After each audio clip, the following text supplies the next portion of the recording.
Assalamualaikum warahmatullahi wabarakatuh. Sebelumnya perkenalkan, nama saya Julfadli Akyar dari Prodi Sejarah Peradaban Islam Universitas Islam Negeri Sumatera Utara Medan. Di video ini saya akan menjelaskan tentang tragedi Westerling di Sulawesi Selatan menurut narasi Indonesia sentris dan menurut narasi Belanda sentris. Sebelumnya saya akan menjelaskan sedikit tentang tragedi Westerling.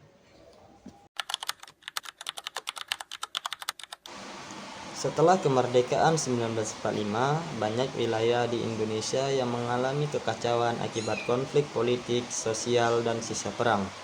Di Sulawesi Selatan, Belanda mengirim pasukan khusus yang bernama Depot Special Troepen yang dipimpin oleh Ramon Westerling, yang mana operasi ini menggunakan metode penyisiran desa, eksekusi di tempat, dan pengumpulan massal.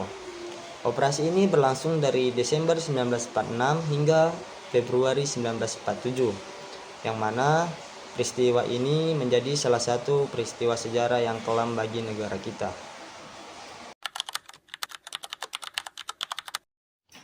Dalam narasi Indonesia, Westerling disebut sebagai pembantaian masyarakat sipil, yang mana menggunakan metode Standardge, yaitu pengumpulan massal, interogasi, dan eksekusi di tempat tanpa pengadilan.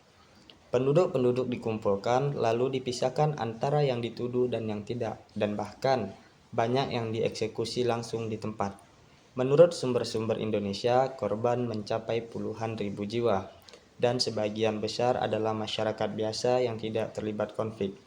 Oleh karena itu, Indonesia menganggap bahwa Westerling ini bukan sebagai tindakan militer, tetapi sebagai teror kolonial.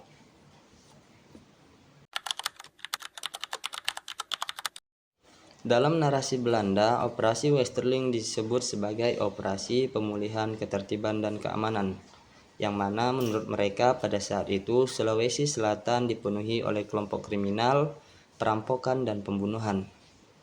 Westerling dianggap melakukan tindakan tegas untuk menghentikan kekacauan. Belanda juga mengklaim bahwasanya yang dieksekusi di tempat itu hanya pemberontak saja, dan jumlah korban hanya ratusan jiwa, tidak sampai puluhan ribu jiwa.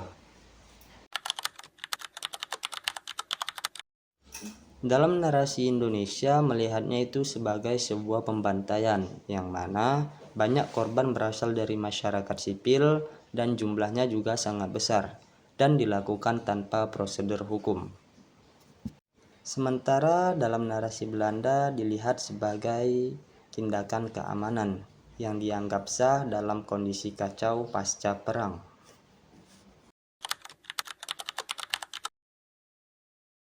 Dari tragedi Westerling ini mengajarkan kita bahwa sejarah tidak tunggal.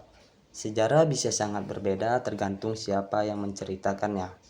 Demikian penjelasan dari saya. Lebih dan kurangnya saya mohon maaf. Kepada Allah saya mohon ampun. Ila liqa' ma'assalamah. Assalamualaikum warahmatullahi wabarakatuh.